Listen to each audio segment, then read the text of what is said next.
Dr. Homebrew is brought to you by 5 Star Chemicals, providing safety and cleaning supplies for brewing, distilling, and winemaking at 5starchemicals.com. Doctor, look! Stand aside, nurse. I'm Dr. Homebrew. Stand clear.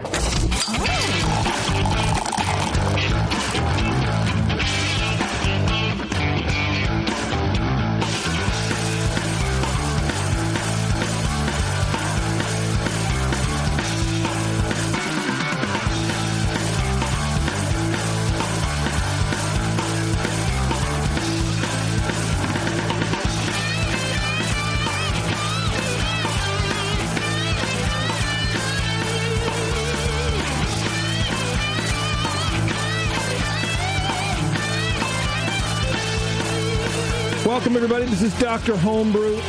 We're going to be drinking some homebrews, talking about homebrew, talking to homebrewers. It's a whole homebrewer thing. If you're not a homebrewer, you probably shouldn't be listening because you'll probably be real bored, I guess.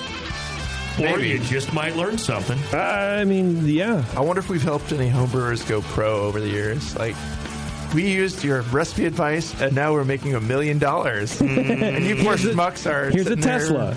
Well, we did speak to Sonoma Springs. Remember those guys that came in? So we gave them feedback on their Kolsch, if I remember. Homebrewers done good. Yeah. I've tasted some of the beers again lately. They're doing a really good job there. Yeah, so there's one. Yeah. I can tell you that for right now. There's definitely one.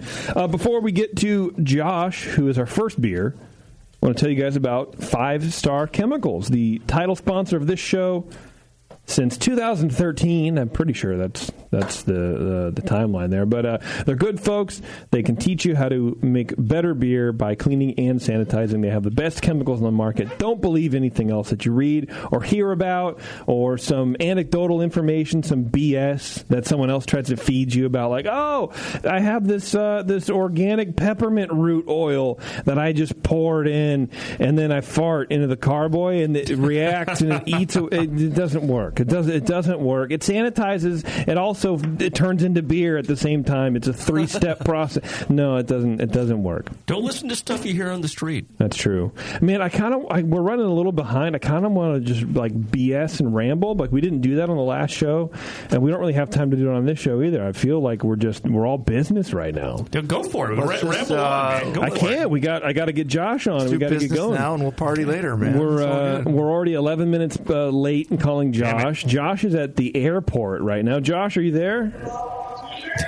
Hello, passenger 37. Please pick up the white phone. Josh. I hear you. Actually, more importantly, I hear the PA. The white zone is for loading and unloading only. Josh. There we go. Hey, Hello. What's up, dude? Hey guys. How you doing, man? I'm hanging in there. Where are you flying to, dude? I'm flying from SFO to Cincinnati. So. Oh, God, why? Well, because I live near Cincinnati, and they sent me to San Francisco on a short notice business trip. So let me guess, Procter & Gamble or Ethicon? Neither. Wow, fascinating. My dad was a P&G guy for many, many years, and always had to fly to Cincinnati. And they're not paging you to the podium yet there?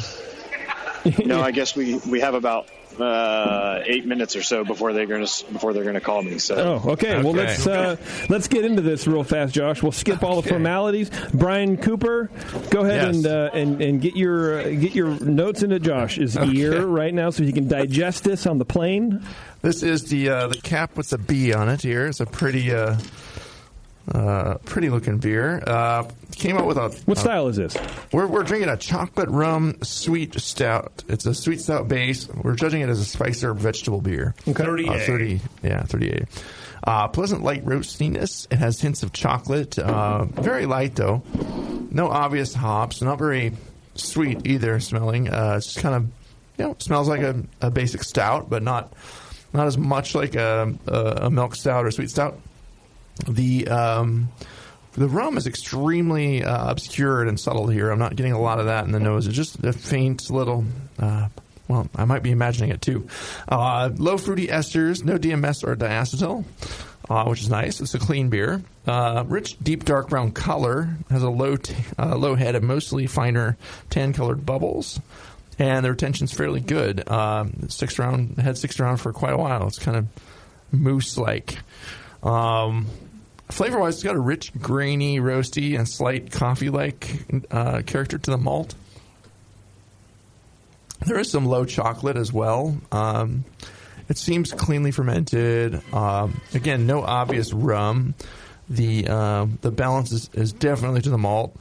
Getting coffee and light roast in the aftertaste, but no sweet, creamy impression as I would hope to have, balancing the stout character in the beer and making it fit the sweet stout style. It's roast and coffee, mostly coffee, I guess. Mouthfeel-wise, I'm getting a medium. It's a medium-bodied beer, possibly just a bit light for the style, but medium-low carbonation, no obvious warmth. I think also the sweetness makes it feel a little fuller-bodied when you get a lot of that lactose in there and have it playing that way.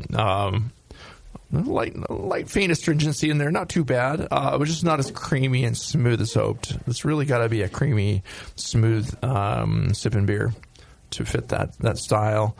And there's no alcohol heat or anything here. It's just, obviously a well-brewed beer overall.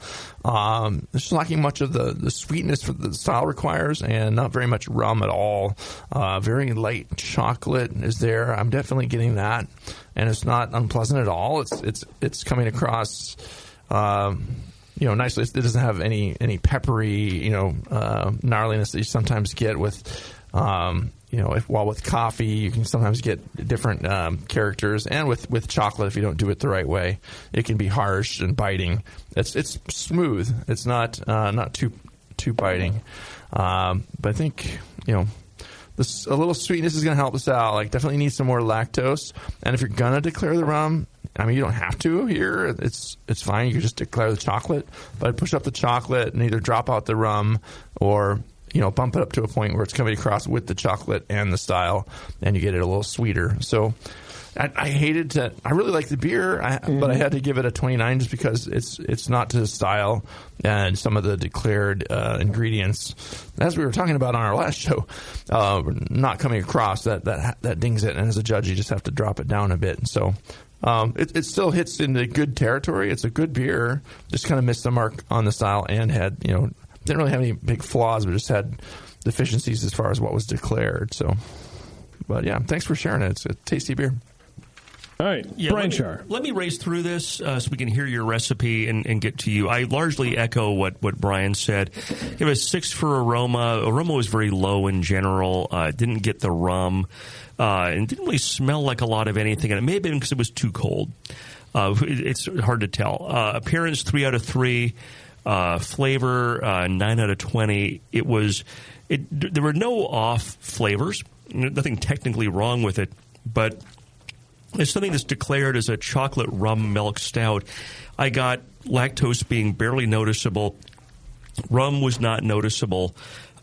Chocolate malt definitely present. I like my stouts to have a lot of chocolate malt, so that was there and really enjoyed that. Yeah. But again, this was more of a things that were declared that I couldn't perceive issue rather than that there was something technically wrong with the beer. Mouthfeel, 5 out of 5. I thought that it was overall impression, gave it 5 out of 10 for a total of 28.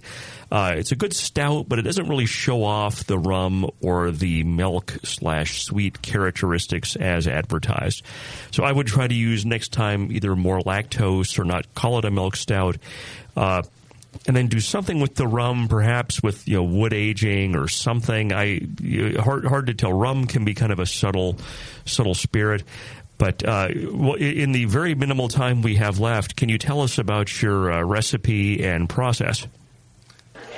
Sure. My recipe started out actually as a brewer's best milk stout kit that I then turned into an all-grain recipe and went from there. And I decided to use rum because so many people use, vodka and some of the the less obvious liquors to get their chocolate into their beer. Right. Yeah, it's surprising that you guys didn't notice the rum or that you didn't get the sweetness, because I used this base beer as a part of my Iron Brewer entry for my club, and I got cloying remarks from the judges in that. So I was like, okay, maybe it lost something. Maybe it's drying out. Storage, maybe packaging, or transport. But what is your club, by the way? Give them a quick shout out.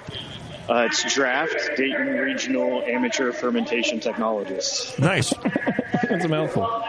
I mean, yeah, I think I can kind of see the cloying. I think maybe the lactose in the milk stout's a little too much. And it kind of is washing everything else out, or not letting it poke through, maybe? It's like a condom. There's a little and nothing else is getting through. There's a little sweetness. I'm just not getting a lot of... I get some... But from a milk stout, you're going to have enough lactose that it's going to give you some additional body, and it's just not... To me, the lactose is at kind of a low level. What beer did you do? What beer did you do that you were getting a cloying? You said this was a base for something else you did. What was the beer that you used this as a base? So it was actually the theme was chocolate and flowers. And part of that cloyingness was contributed to, I used a rose syrup. And so there you go. That got there. But even the base itself tended to get some cloying feedback from some of the guys in the club. So I'm just not getting that. And maybe it's an example. Maybe something happened in the bottle, or maybe there's additional fermentation or something. But then it would be gushing. It's not doing that either. So maybe they're just wrong. Sorry, yeah, very well could be. Sometimes someone sort of laughed at that. But you can't laugh at like actual facts. I know. Yeah, well, who says? Yeah, I mean, I don't get a whole lot of rum, but sort of. At the same, what kind of rum did you use, and how did you use it? The cheapest dark rum I could find. So I used 2 mason jars with the coca nibs in each one, and then split 8 ounces of. There was 8 ounces of dark rum in each one, and then at the end combined it with a little vanilla and tossed it in at packaging. Rum is weird, dude. Like, it's, bourbon, I think, and whiskey and stuff, you do kind of have a large playing field with price, right? And what am I trying to say? I think rum isn't as forgiving. I think there's a lot of really bad rums out there for the price. Rum is very cheap, considering when you're comparing it with like bourbon or whiskey or whatever. You can buy a 12 to 15 year rum for $40. That's exquisite. And that's hard to do in the bourbon world. But like the super cheap, the dark stuff, usually that's caramel, colored.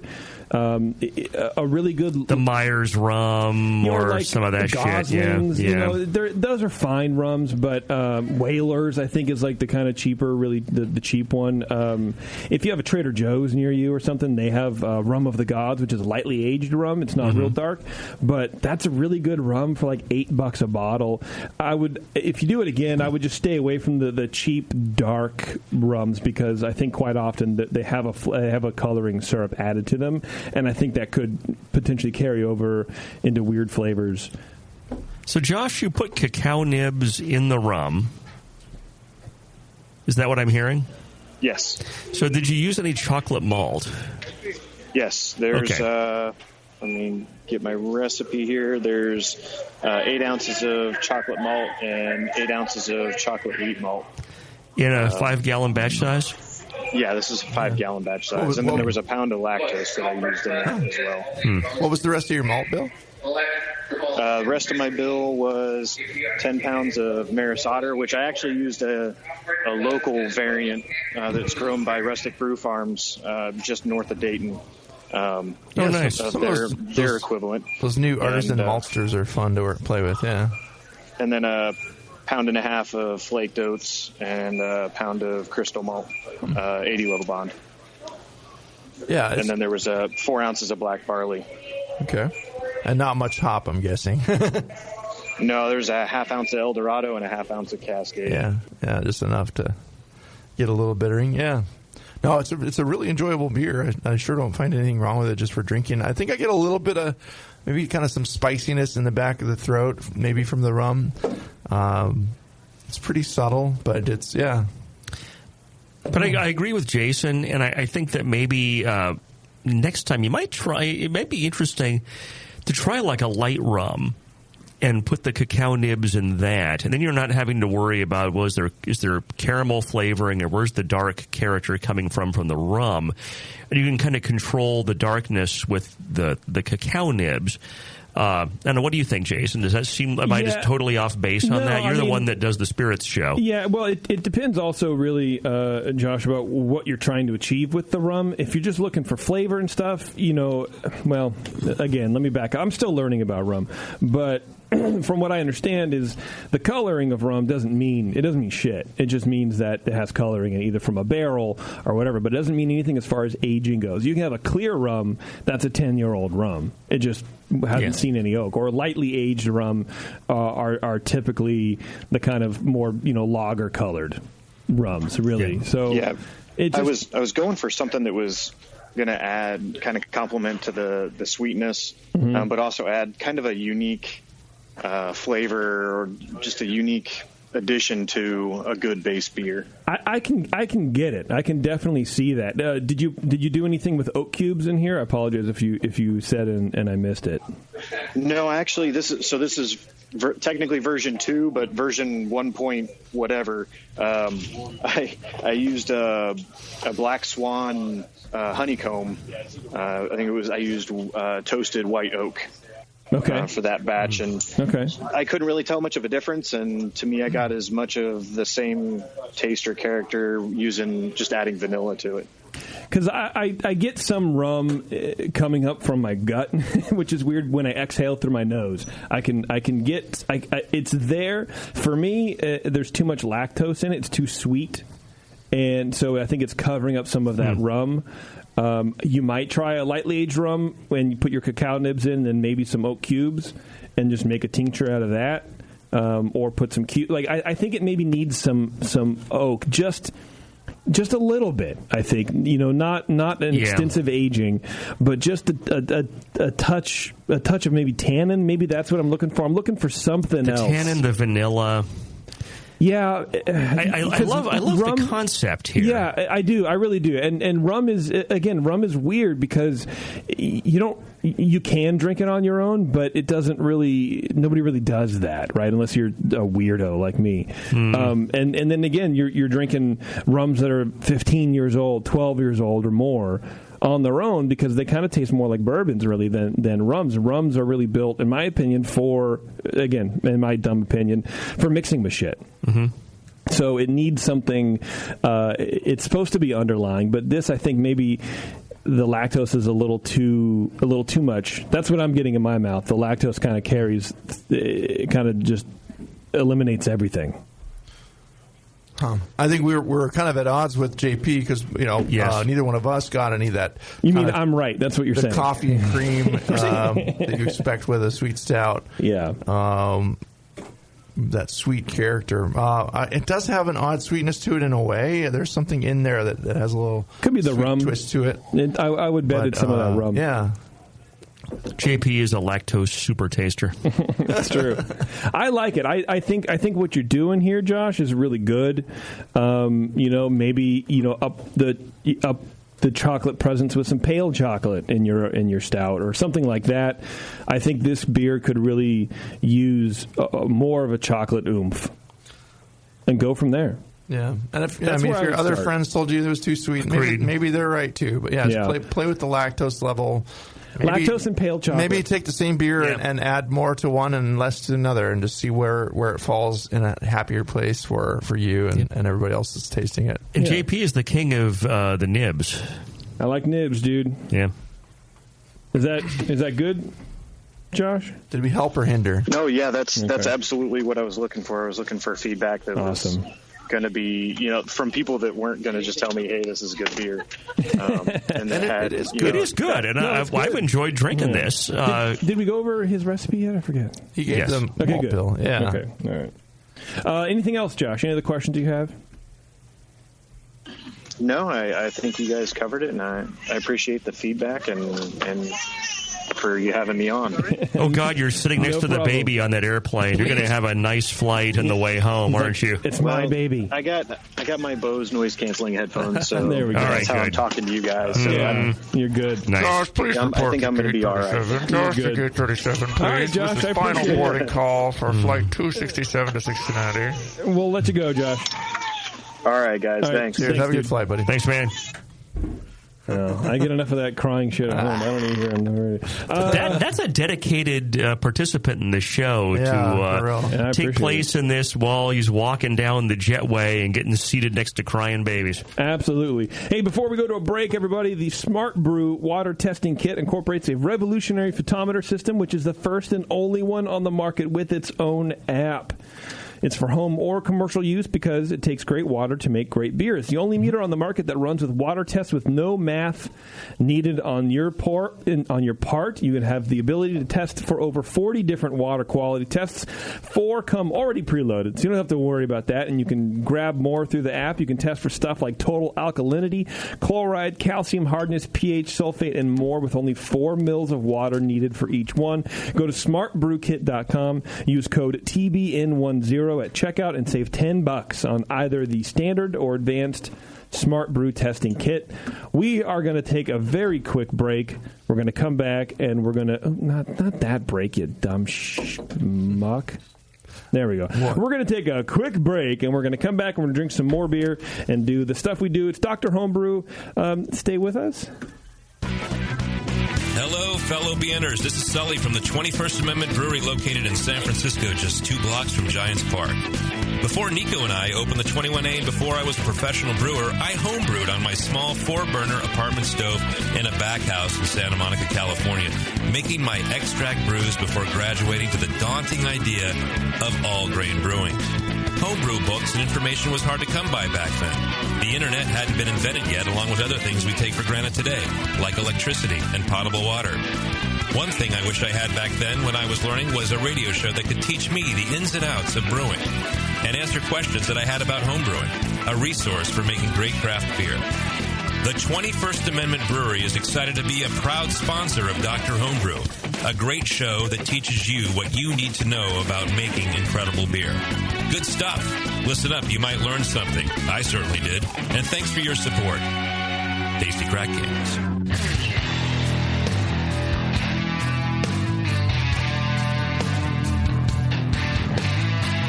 Now, back to the examination.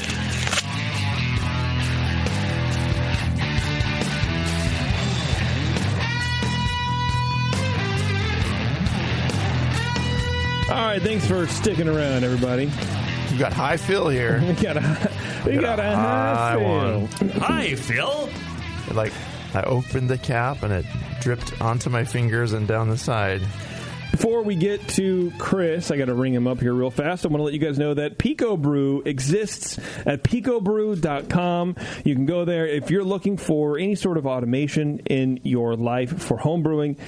They're the company to do it. And let me explain why you might be looking for it. If you have kids, if you don't have time to sit there and turn ball valves, I know it's cool. I have kids. I really appreciate doing it. I love turning ball valves. I love plugging in pumps and priming pumps and getting fucking hot wort splashed on your boot and then down your shoe, and you have to take your shoe off. And I love all of that stuff, but I also need time. Yeah. And now that I have a kid, I don't have a whole lot of time. So what I love about Pico Brew is they have machines where you can just plug them in and it brews the recipe for you consistently.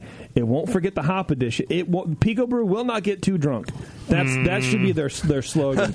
It won't get too drunk to forget the last hop addition. Because you still have time to do that. But you can, you can still have time to do that, but you can play with your family. You can go shopping. You can put up the Christmas lights like I did and monitor maybe take them down. From your phone. Do whatever you got to do.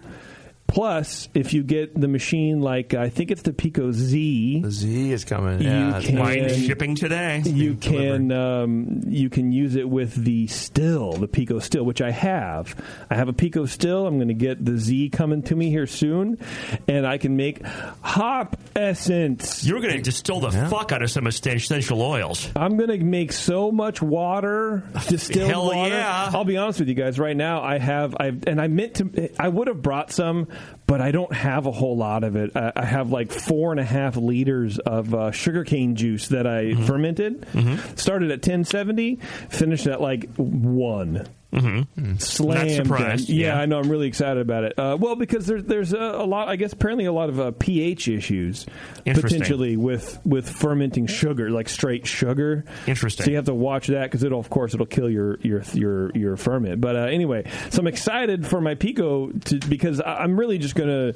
That's just there to drink while I ferment or while I distill hop oils. Well, you want to distill. Why wouldn't you want to distill your hop oils? Well, you can use the still with other models besides just the Z. So, you can use it with the Zymatic, and I do have the connections for that. The problem with using it for the Zymatic is you can't adjust the temperatures as well as you can with the other things. So it depends on what you want to do. But anyway, regardless, go to picobrew.com. Check them out. If you've heard is like bad stuff about people going, oh, well, it's not really home brewing. Those people are stupid. They're stupid dummies. Don't listen to them. They're people who can't accept change. So check it out. It might be the right thing for you. You never know. You know what I'm excited about is I've brewed 10-gallon batches for a long time. Yeah. That's a lot for like 1 or 2 people to drink. Yes. I drink 2.5 gallons, then it goes bad. Right? Yeah. And I get bored with it or it gets stale. And I'm looking forward to being able to experiment and make like some weird shit like, some kind of, Imperial Goes or something. And if it's crap, I can throw it out. It's 2.5 gallons. And if it's great, I drink it before it's stale. Well, right. And so I have a 10-gallon system that I haven't used in like 4 years because it's 10 gallons of beer. I've had a 5-gallon keg of Heretic Vienna Lager at my house for a month. I can't get through it. Yeah. I don't. Why haven't you invited me to your house? That's a good question. I'll help you get through that. Well, I don't want to, right? Yeah. But it's a thing where I just don't drink as much anymore. I don't enter competitions. Right. I don't go to a club meeting, so I don't need that much beer. For me, it's recipe formulation and tasting. That's what I love about homebrewing. I honestly, probably 20% of the time I've brewed with the Zymatic, I forget to fucking keg it. Yeah. And it just sits there. I have to pour it out anyway because it's just all yeast bitten and whatever. So I really just I like the aspect of brewing. I like recipe formulation. And exactly. What I don't like doing is missing my mash temperature. Yeah. And I've downsized my living quarters significantly. Yeah. Don't have a garage. Don't have an outdoor place to brew anymore. This will be perfect for you, dude. So this is what I need. Yeah, absolutely. All right. Let's get Chris on the line here. And we popped his beer. He's a Schwarzbier that we're going to be drinking here. Chris, are you with us? Hello. Hey. I'm with you. What's going on, dude? Welcome, Chris. Not much. How are you doing? Oh, we're all right. Hey, before we get into it, though, let's talk about bottle fills. Bottle fills. Are you oxygen paranoid, sir? Can we analyze your brain? Brian popped the cap on your bottle, and it's like you can't get any more beer into that bottle. It was right at the top. I couldn't open it without spilling some on my hand. I didn't tip it that much. What's wrong with you? Yeah. So I'm not an expert. I did my best. How do you? Of course I'm just playing because it doesn't really matter. But how are you filling these? So just off the keg, I've got basically like a growler filler with an old bottle filler that I use. It's a pretty ghetto setup, but it does the job. I mean, look, dude, you still have carbonation in it, and that's with my beers. I don't think I could physically fill it that full. Like you get when I'm capping on foam, and the foam is creeping up as I'm doing it. I wait till I get it to the right fill. It is sort and of when a I do skill. it right, it creeps up just to the top, and then I cap it. Chris also does that when he's filling up his gas tank. He just pops off right to the end there. Yeah, so I tried really hard on these ones to fill them as good as I can. Yeah. I knew they'd be sitting for a couple weeks. But I have no clue how I got that much beer in them, to be honest. As long as you cap on foam, you're okay. So sometimes if you fill and the beer's carbonated enough, if it's not foaming up into the headspace, you can swirl the beer and get it, or even tap it lightly on a surface and get it to foam up into the headspace. You're capping on foam. When that dissipates, all you're left with is CO2 in the headspace, so you're good. I mean, a little oxygen, okay, but Yeah. Chris, how long have you been homebrewing, dude? How long have you been How long have I been beer? homebrewing? Yeah. So about 7 years. Damn. It started about 7 years ago. I've been like real serious about it the last maybe 2-3 years, I guess. All right. Are you in a club? Yeah. I am not. Good. Clubs are dumb, dude. Don't ever do You're it. a lone wolf, like Solo Tim flyer. McVeigh. Yeah, I'm a lone wolf. I do it all myself. That's right. And so you made what is it, a Schwarzbier? Yeah, it's a Schwarzbier. Awesome. Is this the first time you made something like this? Yeah, so it's actually my second ever lager for first ever Schwarzbier. All right. Well, hey, congratulations. Keep fighting the good fight and bringing lagers into the world, dude. We need more of them, please. I try. I'm a fan of them. I seem to make more. All right, Brian Shar.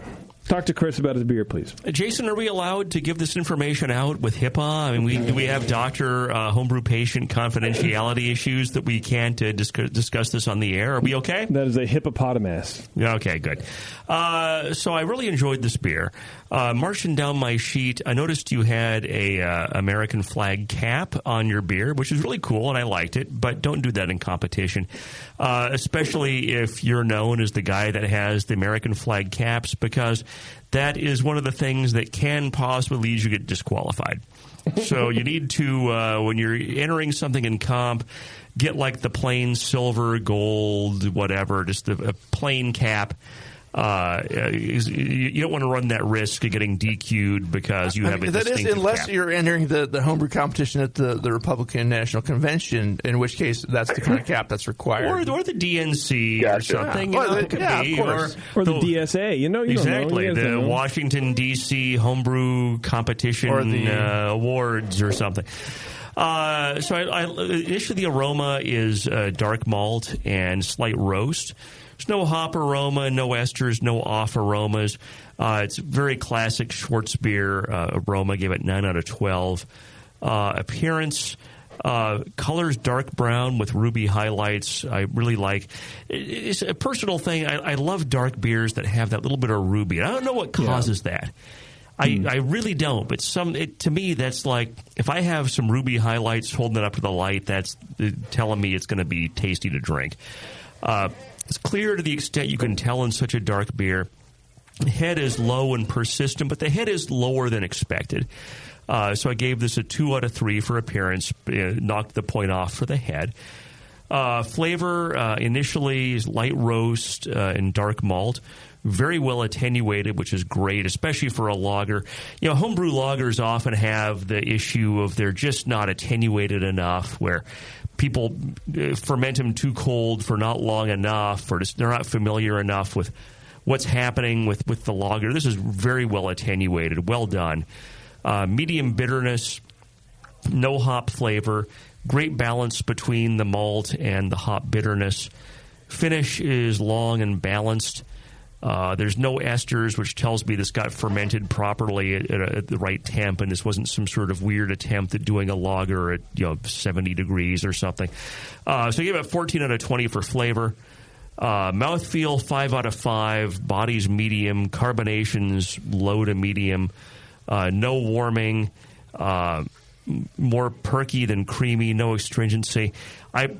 Looking back on this, I marked a few things off here and there. I want to give this a 4 out of 5 for mouthfeel, because the carbonation is a little lower than I had really wanted for this beer. Overall impression, I gave 8 out of 10. It's a really well done example of style. More carbonation. The only flaw in this beer that I see is lack of carbonation. And the lack of carbonation it's a mouthfeel issue, but it also is going to result in the lower head. And I will ask later if your process for how you filled actually we talked about you filled the bottle. It's really hard when you don't bottle condition to get the carbonation to be high enough, and there's things you can do. Gordon Strong's janky method, where he has that 2-liter bottle and like over pressurizes stuff and pours it into like a freezing bottle or something. It's really hard when you keg to get the carbonation right when you package. Having said that, really exceptionally well done beer. 37 out of 50. It's really very good. A little more carbonation, and this is easily 40-plus point beer. Yeah. And even as it is, this is something I can see being a first place at this table and moving on to the best of show round if I were in a competition. I would buy this. I would probably get 2 pints. Oh, I'm going to be drinking everything in my glass while Brian's talking about his score sheet here. This is a good beer. There's more in the bottle there, too. Go for it. All right. Yeah. Again, I was like, boy, that really was filled nearly the cap. And when you enter a competition, you might want to be careful because a less experienced judge will see that and just like make assumptions about the beer. Or, damn, dude, humble brag. There we go. Right there. Yeah. Says Grandmaster Brian. It was filled nearly to the cap. I got wet opening it. That pisses people off. No, me too. I'm mad, and I'm not gonna. No. So you get then that. Like, okay, I get past that. I get into the nose. It's like again, medium low, dark bready malt character, bread crust like. Only faint roast. And one of my biggest pet peeves about less well made Schwarzbiers is the roast character is too high. That's usually the biggest fault you get in a poorly made Schwarzbier. But this was just smooth and a little hint of roast, but pleasant. No esters evident. Just seems cleanly lagered. Only very faint floral hop. No DMS or diacetyl. It's clean. Nicely lagered for sure. Appearance wise, very dark brown. It seems quite clear that you do see those highlights, and it started out with a low head of pinpoint bubbles. The foam is very fine. You've got a lot of shorter chain proteins in there, creating that fine head. And if you had more carbonation, I am sure it would throw up a nice, fine head of tan bubbles that would stick around for a little longer. It stuck around for a short time, so I had to knock it down a little bit for appearance, which is only 3 points total. I dropped it down a point for that. Flavor wise, again, clean malt. It's dark bread crust like character. Just a hint of roast. Cleanly lagered, balanced to malt. The bitterness is low and out of the way. So that, again, I really focus in on the faint roasted malt edge, because if you go too heavy, it starts tasting like a lagered stout or a porter or something, and it's just weird. But it's not in this case. Just a nice place. Slightly cocoa-like. There's a lot of malt complexity here that I like. But it's not over the top either. Low floral hop. It finishes nice and dry. I really did appreciate the attenuation here as well. Both Brian and I noticed that right off the bat. It's like, great fermentation. This is like, you definitely did the lager right. Yeah. Then that dark malt just lingers into the aftertaste, but it dries off and then it kind of calms down after a while, but leaves a nice, refreshing aftertaste, and you want another sip. Mouthfeel wise, I'm getting medium light body, medium low carbonation, maybe towards low. No warmth or astringency. It's somewhat creamy and definitely refreshing. It's just a nice lager. You could drink a lot of this beer. For a dark beer, this is a refreshing one. You could drink a ton of it. And totally, it's a rare thing. You can drink a ton of stouts too, of course, and but like Imperial, you get into not like big, lagers, baby, heavy Imperial stouts, and it's like, let's drink a 6-pack of this first. Right, you can plow through a bunch of these. Overall, just a very clean drinking Schwarzbier. Only minor issues. Again, the CO2 is slightly low. Head retention could improve. You could consider putting possibly just a touch more hop bitterness in this. There's hardly any hop there at all. You don't want it to get too crazy, but part of the style too is that the bitterness will come through in the end too with the roast and the dryness. But it could also be that CO2 kind of pushes flavors up too and gives it a little more prickle. So it might kind of be there. It's just not expressing itself as well as it could to accent that nice dry finish that's there. And but yeah, again, very good job with restraining the roasts. You could put some other richness in there as well, just a little bit, but I wouldn't change it that much. These are all just fine points. I gave it a 39. I thought it was a very pleasant beer. I thought it was an excellent beer. So, nicely done. Thank you. Let's talk about your recipe. Yeah. Chris, you got that handy? Yeah. All right. Sure. You want to start with the recipe here? So it's about 70% just German Pils malt, 19% Munich 10, 5% Krappa 2, 3.5% Crystal 60, and 2.5% chocolate malts. Yeah. And then, so the 10-gallon batch that I made, so for bittering, I had like 0.8 of an ounce Magnum at 60, and then 2 ounce Tettnanger at 15. Mm-hmm. It's pretty good. What was your lagering temperature and your start and your pitch and all that stuff? Sure. So as far as fermentation, I use WOP 029, the German ale Kolsch's. A big starter. Yeah. So I did a big starter for it, and then I fermented at about like 56 degrees for 4 to 5 days, and then I kind of slowly ramped up to 65 over the next couple of days to kind of drive out fermentation. And then once I finished out, so I guess starting gravity was 1048, and then once I got around 1008, I cold crashed it down and then found with gelatin.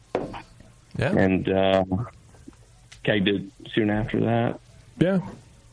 That's pretty solid, man. Just nice and light, easy drinking. Like, really good job here. Thank you for that. Yeah, I liked it. I think it's interesting. I thought the bitterness was really at a good level and really balanced well with the malt, and Brian thought it was a little low. And a little more bitterness wouldn't hurt, but I think that given that Brian and I are both pretty experienced folks. I know, Brian, do you think maybe if he went up like 10%? It's not, I mean, it shouldn't be a hop bomb by any stretch of the imagination. But 10-15% I think would still be within a balance and a range. The line I kind of honed in on the description, and this is, again, not the gospel, it's just the BJCP guidelines. Aftertaste tends to dry out. That's what Gordon would say anyway. Yeah.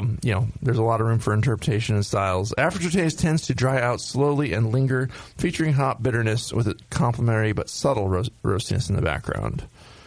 So, yeah. Maybe when we get them here, they're not by like 10-15%, do you think? Just a tiny bit, yeah. Yeah, like 10%. Because if Brian and I are both kind of on that cusp, if I'm happy with it but could use a little more and Brian thinks it's a little low, this is not like go do something precipitous like 50%, double it. No, don't do that. Like, have a little more. Maybe a hair more chocolate malt. Just real subtle adjustments. Well, but as far as I'm concerned, you can always have more chocolate malt. That's true. So don't get me started talking about chocolate malt. I would go pale chocolate also. I'm going to tell everybody all the time. I do that all the time, throw man. Pale chocolate in there, dude. It's the superior. It's the Jason of malts. It's me of malts. It's and very you can go insecure half and half. Like use half regular chocolate, half pale chocolate. No, all pale chocolate.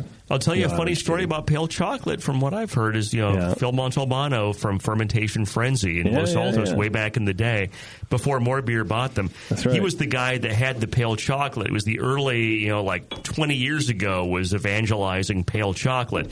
And Fermentation Frenzy was the place you went and got that.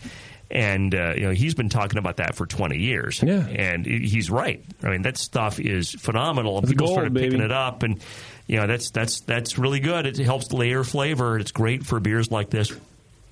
Absolutely. Chris, what do you think? So I guess as far as the bitterness, you think just bump up the 60-minute edition a little bit? Probably don't mess with the 15-minute edition. Just a tiny bit, yeah. It's not... Okay.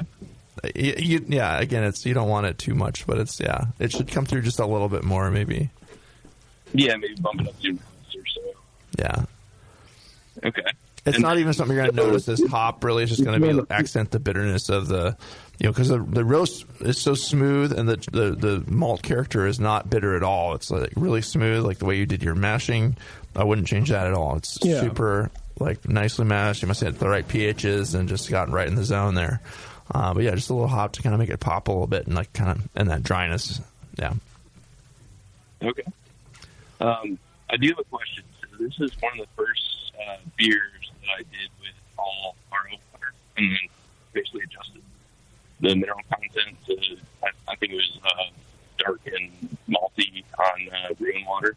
Okay. I mean, do you have any comments on that? Do you think water chemistry is where it should be, or? Yeah, hang on a sec, Chris. You were cutting it out, but I think what the question was, you played with the water, and do we have any comments on you did that? a dark and malty brewing profile on the brewer's friend. Yeah. But that's the gist, right? Yeah. Okay. Cool. All right. Just making sure that the guys heard it. All right. Go ahead, guys. I think the water comments. Water's great. I don't. It's smooth and it's out of the way. It's letting the things shine through that need to, and it's not too minerally. It's not too soft. It's just right. Yeah, totally agree. I mean, starting about the time that Palmer's Water Book came out, the amount of flaws that came up in competition about water, like, hey, this beer is like licking a rock, what's going on here, really went up because people started adjusting their water without knowing what they were doing. If you hadn't told me you adjusted your water, I wouldn't have known, and that's the goal. Right. If I can tell you adjusted your water, you've done it wrong. Because that means there's too much salt, or that's you a good point, too much stuff out, or you RO'd something and there's nothing. Now, if I can tell you played with your water, you've done it wrong. Yeah, what the water did is it just got you the right pH in your mash and kept it from getting harsh and extracting too many things you didn't want. It's just you're getting the right zone, you're happy, your mash is happy, and your yeast is happy when it gets to those sugars. Okay. And then, I think as far as the carbonation, I just need to work on my bottling technique a little bit, clearly. Yeah. I think I need to take care of those issues. You don't need to buy a fancy beer filler, but you can do some the picnic tap thing with a little rubber stopper around it and fill that way. Freeze your bottles and fill, and then when the foam comes up, just cap on foam and try to leave a high fill. Some judges will mark a beer down. They really shouldn't if it tastes great and works perfect otherwise, but I think it might have been part of what was affecting the carbonation issues here. If it was pouring perfectly out of your keg and you filled the bottles and it came out like this, it might be part of the reason is the high fill. Packaging is hard. Yeah. Absolutely. All right, Chris. Well, if there's nothing else, we'll let you go. Yeah, no, I appreciate the comments. This is the first real feedback other than, drunk guys at my place drinking my beer. So it's fucking great, bro! Yeah! Hey, that's not bad feedback to get either. That's good ego boosting right there. Yeah, that's true. Thanks for sharing it. Yeah, it's all good. So. All right, Chris. Thanks, dude. Appreciate it. Thanks, man. Yeah. All right, thank you. Later. Good night. Yeah, I like it, man. That was good. It was good stuff. It's nice to get, and to get a Schwarzbier on the show once in a while is kind of fun. Absolutely. I like Schwarzbier. It's a style I really like, yeah. I totally agree. All right, we're going to take a quick break. We're going to come back. We're going to give away some Grog Tag stuff, and then we're out of here. It's Dr. Homebrew. Stay there. Or no. Do you know the three most important rules in brewing? Sanitation, sanitation, and sanitation. And no one does it better than 5-Star Chemicals. 5-Star knows sanitation. You can only sanitize clean equipment. And 5-Star knows how to clean, too.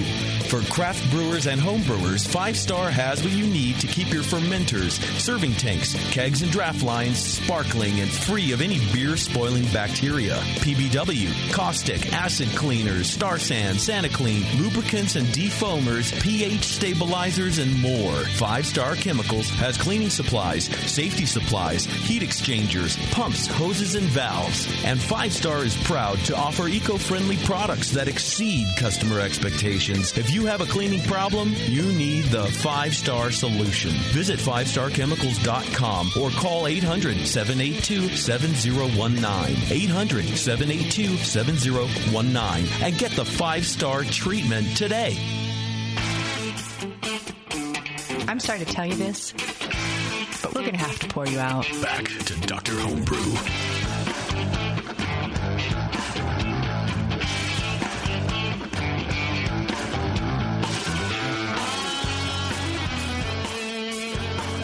All right.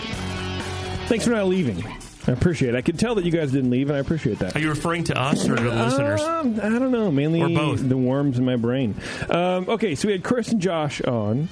who gets the Grog Tag $40 gift certificate. It's $40 for custom homebrew labels or wine labels. I mean, whatever you want to do. Mead. I mean, it's not just beer. You know, $40 is $40, man. That's pretty good. It's pretty good. It would be our airport dwelling friend Josh. He won the Grog Tag tonight. Good job. But again, You'll a learn really of good. this in like 12 days when he lands and the archive goes up. That's true. Yeah.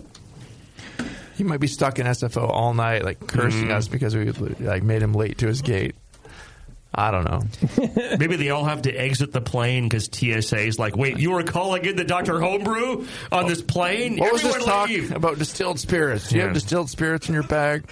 Yeah, they're monitoring. They're monitoring them. They're monitoring the brewing network. Yes, that's what's happening. Is there anything else going on in homebrewing? I don't think there is. There's well, HomebrewCon coming up in the summer. I'm not CBC. going. I won't be there. A lot of NHC judging going on this weekend for live listeners who are into judging or you want to learn how to judge. Go in and steward and help them out. Oh, well, you know what's happening? I mean, I'm sure everybody who's listening to this show already knows, but Springfest is happening March 30th, I believe is what it is. Yeah. So get your tickets now. Just Google Springfest, I guess. Something like that. Should be fun. We may come.